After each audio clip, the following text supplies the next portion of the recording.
बैठे थे तो हमसे इंटरव्यू लिया गया।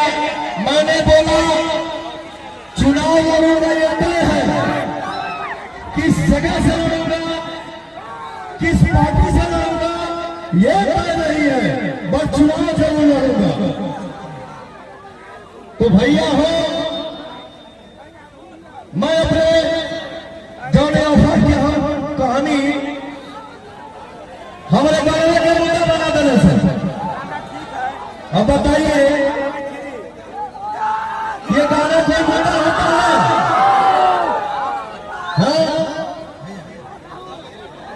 किसी भी स्थान पे गाना आदमी गाया है, गा देता है और गाएगा भी।